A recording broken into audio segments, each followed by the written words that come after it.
एक बार त्रेता युग माही,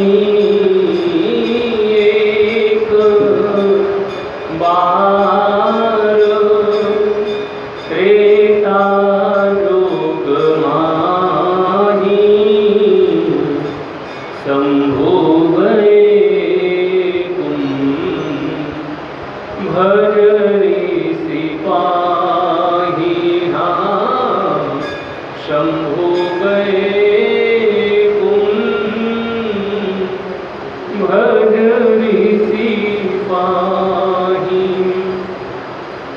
संग सती जग जननी भवानी, संग सती जग जननी भवानी, पूरे ऋषि अखिलेश्वर जानी, पूरे ऋषि अखिलेश्वर जानी। राम कथा बर जब खानी, राम कथा बर जब खानी, सुनी महेश परम सुख मानी, सुनी महेश परम सुख मानी। कछु दिन तहाँ रहे गिरिनाथा, ऋषि पूछी हरि भगति सुहाई, कही शंभु अधिकारी पाई। ऋषि पूछी हरि भगति सुहाई, कही शंभु अधिकारी पाई। कहत सुनत रघुपति गुण गाथा, कछु दिन तहाँ रहे गिरिनाथा।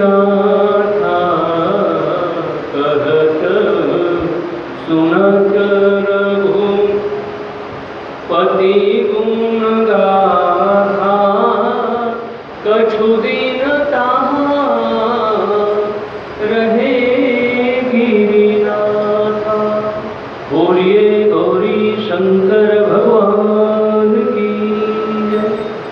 तो हम और आप इस समय तीर्थराज प्रयागराज जी महाराज के परम पावन घाट पर बैठे हुए हैं।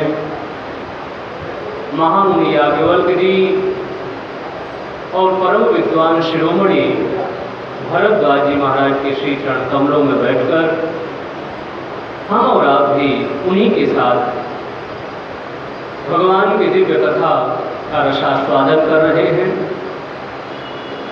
तो भरद्वाज जी महाराज ने भगवान राम के विषय में जानना चाहा है। राम नाम अलग है, जो दशरथ जी महाराज के पुत्र राम हुए, क्या वो राम अलग हैं? इसी को केंद्र में रख करके महामुनि याज्ञवल्क्य जी महाराज कथा का शुभारंभ कर रहे हैं। उन्होंने कहा, महाराज एक समय की बात है, एक बार की बात है, त्रेता युग में भगवान गौरी शंकर माँ सती को लेकर के कुंभज ऋषि अगस्त्य ऋषि के आश्रम में पहुंचे।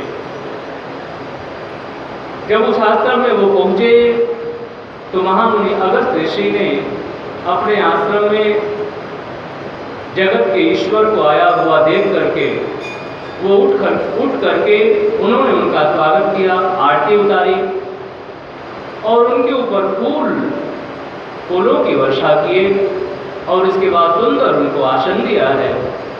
सुंदर आसन पर भगवान गौरी शंकर, भगवान शंकर और माता सती विराजमान हुए। उसके बाद गोस्वामी जी कहते हैं, राम कथा मुनिवर जब बखानी। मुनि श्रेष्ठ अगस्त ऋषि ने राम कथा का गायन किया है और हमारे महादेव ने सुनी महेश परम सुख मान करके राम कथा को सुना है। राम कथा सुनने का लक्षण यही है कि हम सुनते सुनते भाव विभोर हो जाए, हमारे कंठ अवरुद्ध हो जाए, हृदय भर जाए, रोमावलियाँ खड़ी हो जाए, हम राम में डूब जाए, हम शिव में डूब जाए, हम अपने कृष्ण में डूब जाए। यही कथा सुनने का अद्भुत लक्षण है, दिव्यतम लक्षण है। इसलिए गोस्वामी जी कहते हैं, भगवान राम लक्ष्मण भैया से कहते हैं मानस के अरण्य कांड में कि मेरी कथा को गाते सुनते जिसकी आंखें भर आए, जिसका हृदय भर आए, जिसकी रोमावलियाँ खड़ी हो जाए, हे लक्ष्मण, मैं उसी के हृदय रूपी मंदिर में निवास करता हूँ। क्या है भगवान की वाणी? भगवान कहते हैं कि मम गुण गावत पुलक शरीरा, मम गुण गावत पुलक शरीरा, गद गद गिरा नयन बह नीरा, काम आदि मद दंभ न जाके, तात निरंतर बस में ताके, तात निरंतर बस में ताके। मैं उसके बस में रहता हूँ, जिसके जीवन में ये दिव्यता हो, ये विशेषता हो। हमारे राम को किसने बस में कर रखा है? तो गोस्वामी जी कहते हैं, श्रोमेरी पवन श्रुत पावन नाम, अपने बस करी राखे राम, अपने बस करी राखे राम। दुनिया चले न श्री राम के बिना और राम जी चले न हनुमान के बिना। हनुमान जी ने राम जी को अपने वश में कर रखा है। वो लक्षण क्या है? किससे प्रभु वश में होते हैं? यही अभी जो हमने और आपने सुना कि भगवान की कथाओं को गाते सुनते हम भर उठे, हमारे जीवन में काम आदि मद दंभ दोष इत्यादि विकार ना हो, तो भगवान कहते हैं तात निरंतर वश मैं ताके, मैं उसके वश में हो जाता हूँ, वो जो चाहे वो मुझे कराए। तो प्रभु प्रेमियों, भगवान की कथा सुनने का लक्षण यही है कि भगवान की कथा हम प्रेम से सुने, प्रेम से गाएं, क्योंकि राम प्रेम है, राम प्रेम है। राम की सारी चीजें प्रेम का ही स्वरूप है, प्रेम ही दर्शाती है। इसीलिए भगवान शंकर कहते हैं हरि व्यापक सर्वत्र समाना, प्रेम ते प्रगट हो ही मैं जाना, हरि व्यापक। राम और हमारे और आपके जीवन में ये लक्षण आ पाए ना आ पाए वो अलग की बातें हैं, लेकिन मेरे राम को प्रेम से जिगाओ, मेरे राम को प्रेम से सुनो, क्योंकि राम माने प्रेम। मिलही न रघुपति बिनु अनुरागा,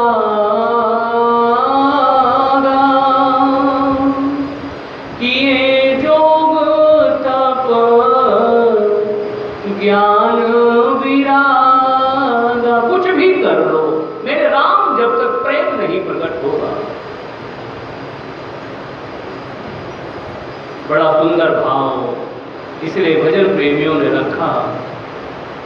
हमारे बांके बिहारी की जो गली है ना, और हमारे जो रघुवर की गली है ना, उसमें प्रेमी बनकर के आओगे तो प्रवेश मिलेगा। हमारे रघुवर की और हमारे श्याम सुंदर बांके बिहारी की जो गली है वो प्रेम की गली। ये मैं नहीं कह रहा हूं, ये हमारे भजन प्रेमी बहुत ठोक पीट करके इस बात को कह रहे हैं। क्या कह रहे हैं? जो प्रेम गली में आए नहीं प्रिय तम का ठिकाना, क्या जाने जो प्रेम गली में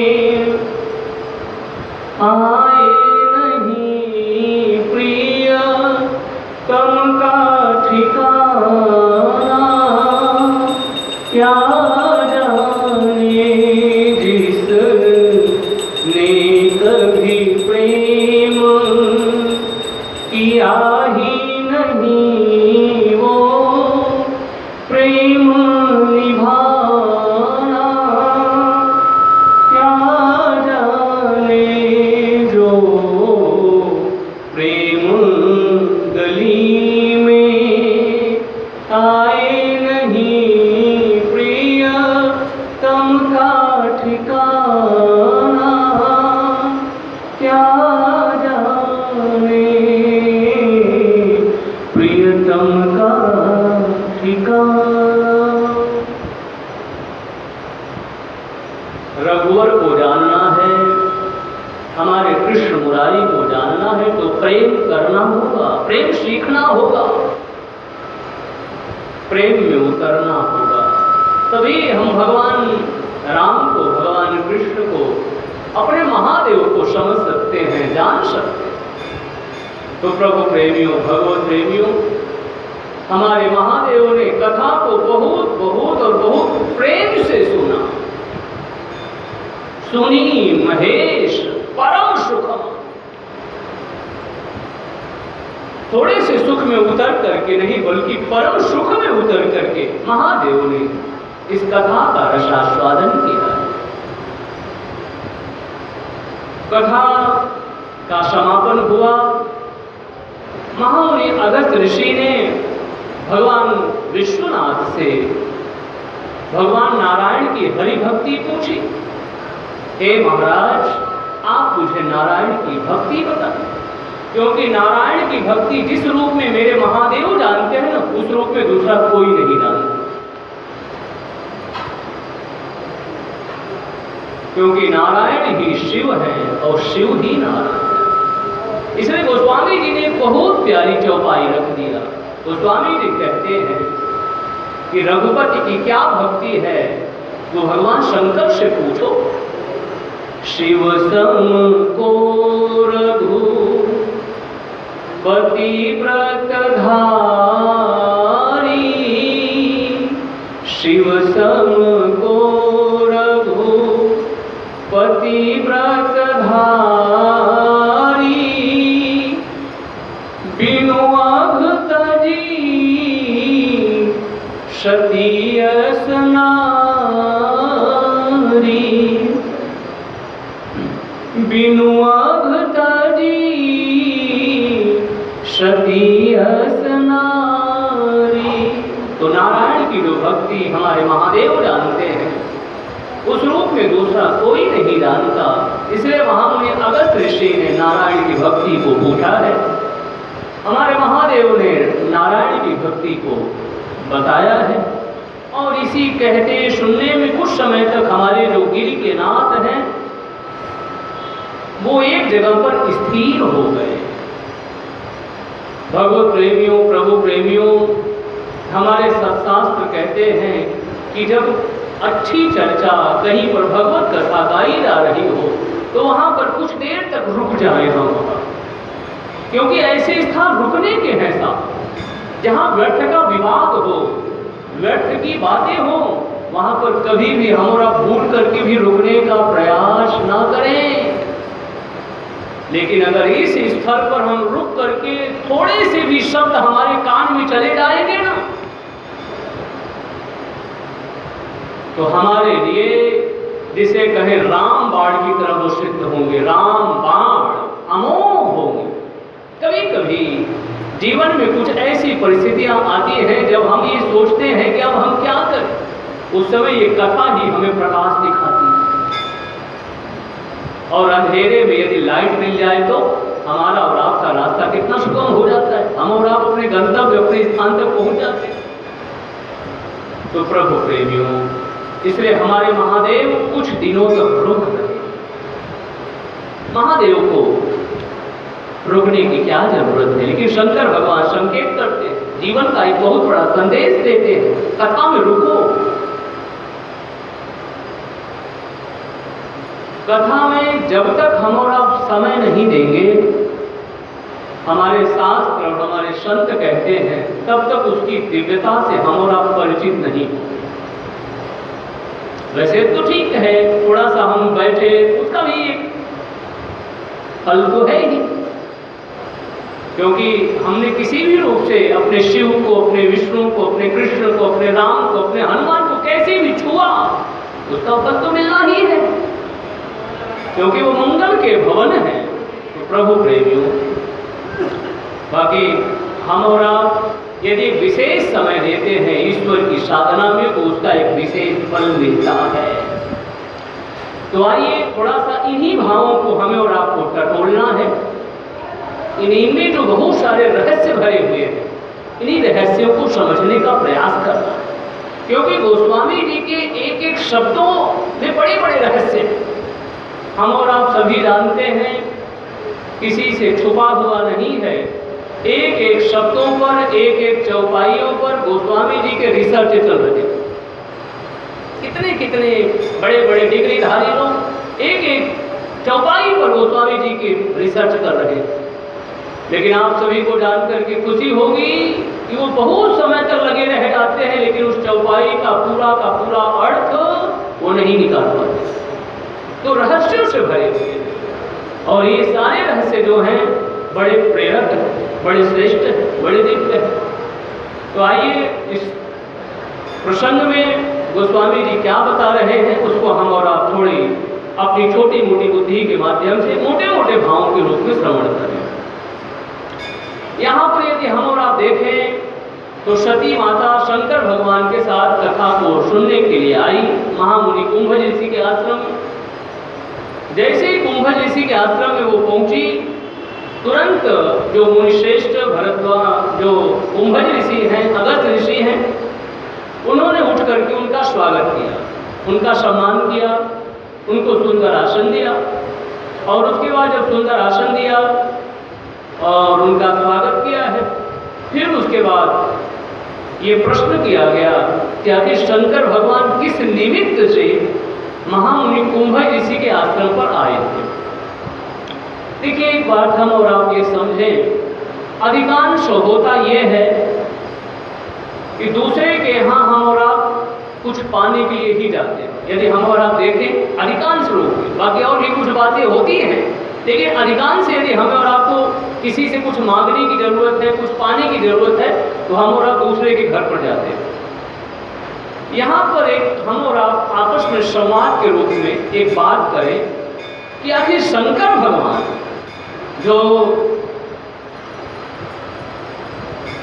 दाता में यदि हम और आप कहें तो सबसे श्रेष्ठ दाता हमारे महादेव। बोलिए गौरी शंकर भगवान की, इनके समान कोई दाता नहीं। हमारे विश्वनाथ की तरह कोई दाता नहीं, हमारे गौरी शंकर की तरह कोई दाता नहीं। दुनिया में देने वाले बहुत हैं, लेकिन हमारे विश्वनाथ जैसा कौन है? इसलिए हमारे शास्त्रों ने कहा शिव समान दाता नहीं, दाताओं में श्रेष्ठ हमारे महादेव। विपत्ति विदारणहार,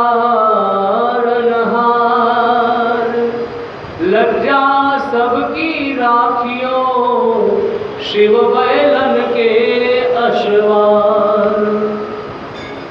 तो शंकर भगवान जो वैसे ही दाता हैं, उन्हें क्या पाने की जरूरत है? वो क्यों दूसरे के आश्रम में, उन्हें क्या पाना है कि वो दूसरे के आश्रम में उन्हें आना पड़े? क्या जरूरत है? जिसके पास कमी है वो दूसरों के पास जाए, मांगे। भगवान शंकर के पास तो कुछ कमी है नहीं, सभी चीजों से परिपूर्ण है, भरे हुए हैं। तो फिर आखिर शंकर भगवान को ऐसी क्या जरूरत पड़ गई कि वो दिव्य रूप से मां सती को लेकर के कुंभज ऋषि के आश्रम में पहुंचे? गोस्वामी जी कहते हैं भगवान शंकर का एक बहुत बड़ा संदेश है हम सभी सांसारिक भक्तों के लिए। गोस्वामी जी कहते हैं कि भगवान शंकर का ये दर्शन है इस प्रसंग के माध्यम से कि जीवन में एक ऐसी चीज है जो हमें जितनी मिल जाए, लेकिन हमेशा उस चीज को पाने के लिए लालायित रहना और उस चीज के लिए हमेशा ये समझना कि अभी मैं अपूर्ण हूं। एक अद्भुत दर्शन है गोस्वामी तुलसीदास जी महाराज का। गोस्वामी जी का ये दर्शन है कि शंकर भगवान ये संकेत करना चाहते हैं अपने चरित्र के माध्यम से कि जीवन में एक ऐसी परम वस्तु है, परम चीज है जिसको हम जितना पालें, लेकिन हमेशा अपने को अपूर्ण ही समझे। जहां तक मेरी समझ काम कर रही है, मुझे ऐसा प्रसंग का भाव मेरी समझ में उतर रहा है, उसे मैं आप भक्तों के बीच में साझा कर रहा हूं। तो मेरी समझ जहां तक समझ रही, मुझे ऐसा लगता है कि शंकर भगवान का ये संदेश है कि जीवन में एक चीज से हमेशा अपने को अतृप्त मानना, कभी तृप्त मत मानना। वो चीज क्या है? वो चीज है राम कथा। भगवान शंकर क्या पाने आए हैं? अब गोस्वामी जी यहां बता रहे हैं राम कथा मुनि बरज बखानी, सुनी महेश परम सुख मानी, सुनी महेश परम सुख मानी। भगवान शंकर जब राम कथा का गायन कुंभज ऋषि करने लगे तो हमारे महादेव गदगद हो, हमारे महादेव प्रसन्नता में भर गए और बड़े प्रेम से उन्होंने कथा को श्रवण किया। अब गोस्वामी जी के शब्दों की रचना की जरा विलक्षणता देखिए। गोस्वामी जी ने यहाँ पर सिर्फ शंकर भगवान का ही नाम लिया, सती माता का नाम नहीं लिया। सिर्फ क्या कह रहे हैं कि सुनी महेश परम सुख मानी, अर्थात गोस्वामी जी का ये कहना है कि कथा से चूक गई सती माता, कथा को श्रवण नहीं किया है सती माता ने। कथा में तो आ गई, कथा प्रांगण में तो आई, लेकिन आ करके भी वो चूक गई। देखिए ये बड़ी गजब की बातें हैं। हमें और आपको समझना है कि हम कथा के प्रांगण में आए और हम कथा न सुने, ये कौन सी बात है? भाई हम जब कथा में बैठे हैं, प्रांगण में आए हैं और फिर कोई ये कहीं नहीं आपने कथा नहीं सुना, ये कौन सी बात? भाई हम तो कथा में गए थे, कथा प्रांगण में बैठे थे, आप कैसे ये कहते हैं कि मैंने कथा को नहीं सुना? तो इसका दर्शन हमारे संत शास्त्र और भगवंत के माध्यम से ये मिलता है कि कथा में पहुंच करके भी यदि हम कथा में नहीं रहे तो कथा में आकर के भी हम कथा में नहीं रहे। हम कथा में नहीं रहे, हम कथा को, यदि हमने कथा हमारे में ना उतरी, यदि हमने कथा को ना सुना, तो मानो हम जैसे घर पर बैठे थे वैसे कथा में बैठे। दो व्यक्ति ऑफिस के कार्य से निवृत्त होकर के अपने घर को जा रहे थे। थोड़ी दूर पर एक जगह पर कथा चल रही। एक मित्र ने दूसरे मित्र से कहा कि मित्र श्रेष्ठ, देखो वहां पर कथा हो रही है, चलो थोड़ी देर कथा में बैठ जाए, भगवान की कथा श्रवण करनी चाहिए। तो उसके मित्र ने कहा कि मित्र श्रेष्ठ, तुम्हारी बातें तो अच्छी है, कथा में तो बैठना चाहिए, लेकिन मैं 8 घंटे की ड्यूटी करते करते मैं थक गया हूँ।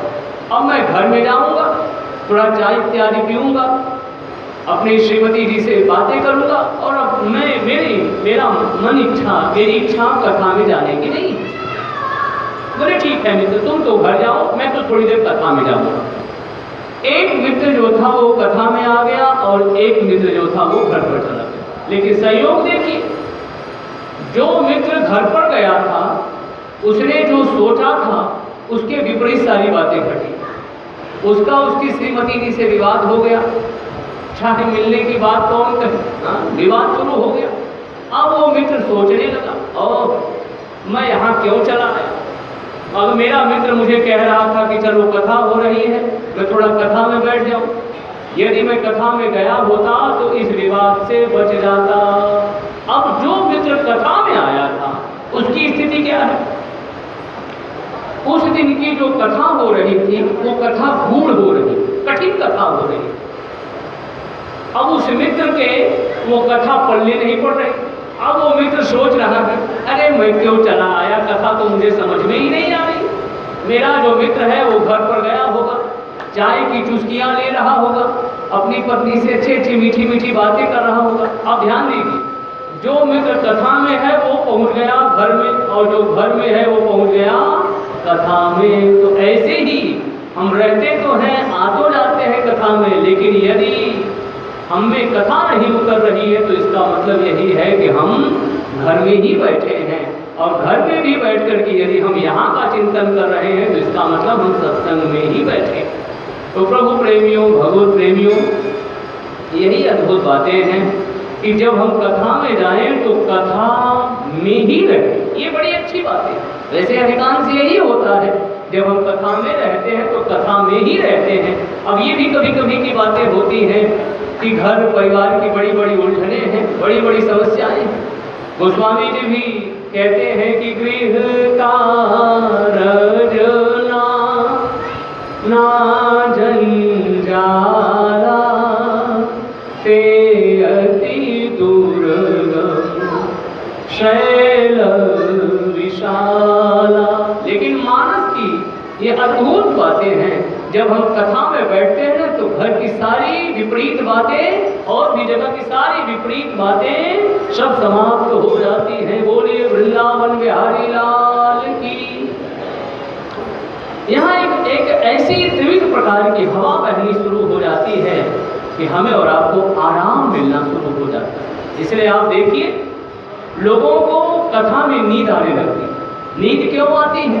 क्योंकि यहाँ आराम की छाया में हम और आप बैठ गए, और जो सुंदर सुखद हवा बह रही है, उस हवा में जब हम बैठते हैं तो उस हवा के माध्यम, वो जब हवा हमें लगती है तो हमें नींद आनी शुरू हो जाती है। तो कहने का तात्पर्य यही है, जब हम कथा में जाएं तो कथा में ही रहें, अन्यथा हमारा और आपका नाम रजिस्टर से काट दिया जाएगा कि कथा में तो हम गए थे लेकिन हमने कथा को श्रवण नहीं किया। इसलिए यहाँ पर शंकर भगवान का ही नाम लिखे गोस्वामी जी कि सुनी महेश परम सुख मानी, सुनी महेश